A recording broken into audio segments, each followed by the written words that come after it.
Assalamualaikum warahmatullahi wabarakatuh. Perkenalkan, nama saya Alex Zulkarnain Marpaung, Prodi Perbankan Syariah semester 4. Pada kesempatan kali ini, kita akan membahas mengenai keriling. Sebelumnya, teman-teman sudah mengetahui belum apa itu keriling?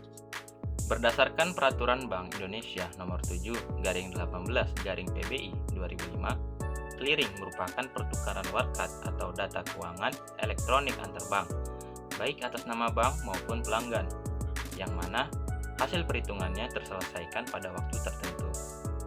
Dari pengertian tersebut, dapat kita ambil kesimpulannya bahwa clearing merupakan proses transfer dalam jumlah yang besar.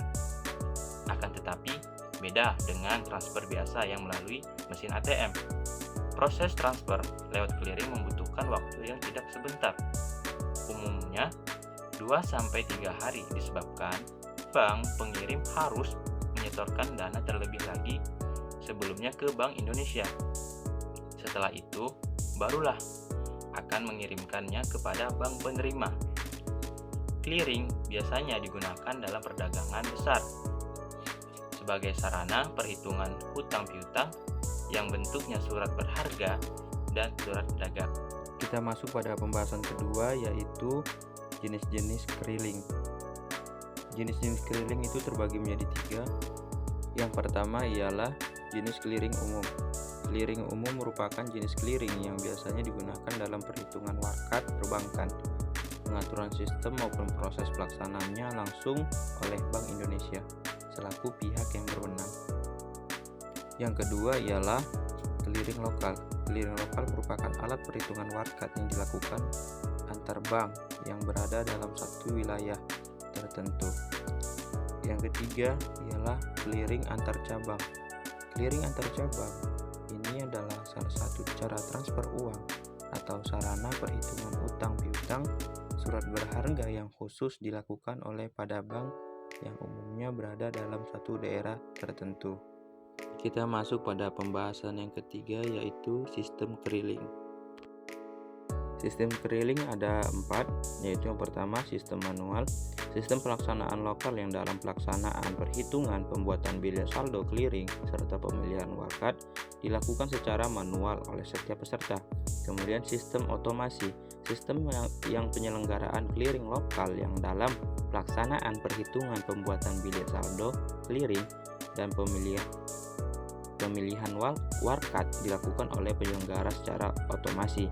Kemudian sistem semi otomasi, sistem yang penyelenggaraan lokal yang dalam pelaksanaan perhitungan dan pembuatan bilet saldo clearing dilakukan secara otomasi, sedangkan pemilihan warkat dilakukan secara manual oleh setiap peserta. Yang keempat yaitu sistem elektronik.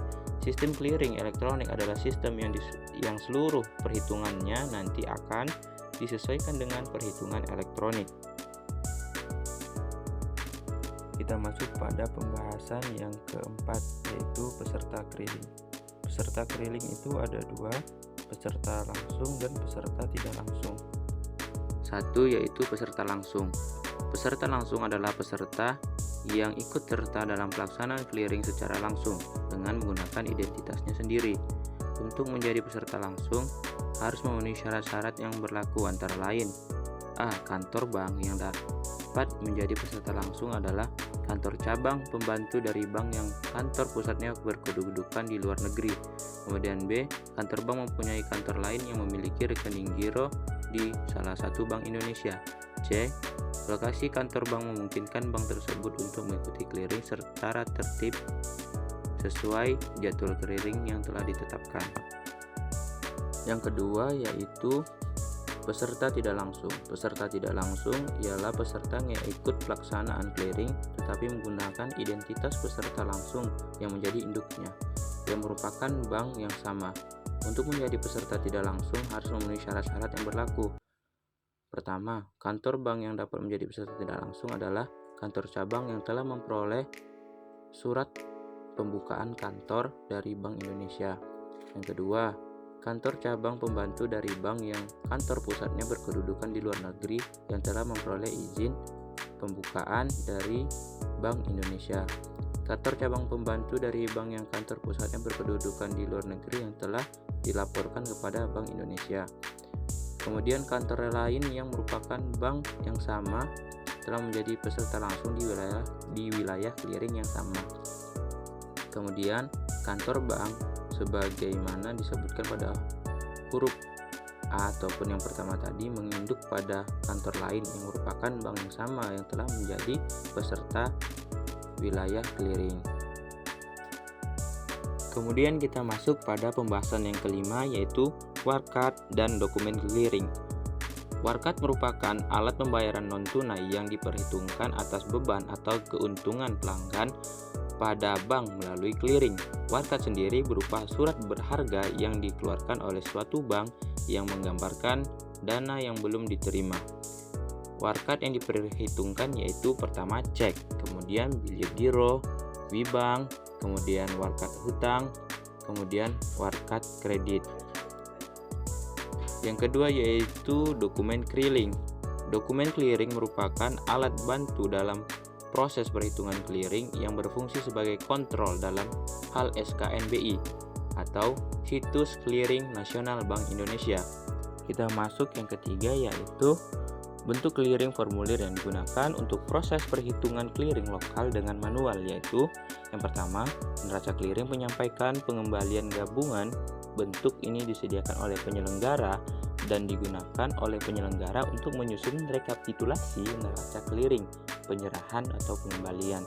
Yang kedua, neraca clearing penyerahan pengembalian. Formulir ini disediakan oleh peserta, digunakan oleh peserta juga untuk menyusun neraca clearing penyerahan pengembalian atas dasar daftar wakat clearing penyerahan atau pengembalian.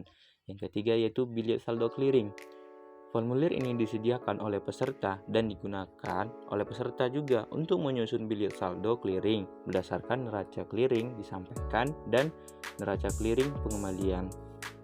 Kita masuk pada pembahasan yang keenam yaitu waktu clearing. Clearing diselenggarakan setiap hari kerja sepanjang kantor penyelenggara dibuka untuk umum. Pertemuan clearing diadakan 2 kali sehari dan jadwalnya ditetapkan oleh penyelenggara. Jika salah satu peserta clearing tidak dapat turut serta dalam clearing, peserta clearing tersebut diwajibkan untuk mengajukan permohonan pada penyelenggara clearing 10 hari sebelumnya. Bila pemohon telah disetujui, maka peserta yang bersangkutan diwajibkan mengemukakan hal tersebut dalam surat kabar yang mempunyai peredaran yang luas di tempat tersebut. Penyelenggara akan mengemukakan hal tersebut pada peserta 2 hari kerja sebelum hari efektif. Pembahasan ketujuh yaitu istilah dalam clearing. Yang pertama, clearing keluar, yaitu membawa warkat-warkat clearing ke lembaga clearing atau Bank Indonesia dan menyerahkan kepada bank yang berhak. Clearing keluar terdiri dari penyelenggara surat-surat debit keluar dan penyelenggara nota kredit keluar atau LLG. Kemudian yang kedua, clearing masuk, yaitu menerima warkat dari lembaga clearing dan diproses di bank yang bersangkutan. Clearing masuk terdiri dari penerimaan surat-surat debit masuk dan nota kredit masuk. Yang ketiga yaitu pengembalian clearing atau clearing return, yaitu pengembalian warkat-warkat clearing yang tidak memenuhi syarat-syarat yang ditentukan. Warkat-warkat yang dikliringkan tidak selamanya dapat ditagih. Bahkan, setiap kali transaksi clearing terdapat beberapa warkat yang ditolak pembayarannya. Kemudian yang terakhir yaitu tujuan dan manfaat. Tujuan manfaat dari clearing. Bagi Bank Indonesia, efisien waktu dan biaya, khususnya dalam hal operasional clearing dengan ditiadakannya fisik warkat, kredit, maintenance aplikasi clearing dengan digunakannya sistem yang terintegrasi di seluruh wilayah clearing. Tersedianya jangkauan transfer antara bank melalui clearing yang lebih luas dengan diakomodirnya clearing antar wilayah untuk transfer kredit. Memenuhi prinsip manajemen risiko dalam penyelenggaraan clearing yang bersifat multilateral netting sesuai dengan core principle yang dikeluarkan oleh Bank for International Settlement atau BIS. Kemudian keuntungan yang kedua bagi bank. Bagi bank, efisien biaya operasional bank dalam pencetakan dan proses administrasi warkat kredit, semakin luasnya jangkauan layanan bank kepada nasabah. Kemudian bagi masyarakat mendapatkan pelayanan dan cepat, rasa aman dalam bertransaksi, dan biayanya relatif murah. Mendapatkan pelayanan yang cepat, rasa aman, dan bertransaksi, dan biaya relatif mahal, mendapatkan alternatif layanan jasa bank, transfer dana yang kompetitif. Mungkin itulah pembahasan sedikit mengenai clearing yang dapat saya sampaikan kepada teman-teman semua. Lebih dan kurangnya saya mohon maaf. Saya ucapkan terima kasih pada semuanya. Sampai jumpa di lain waktu.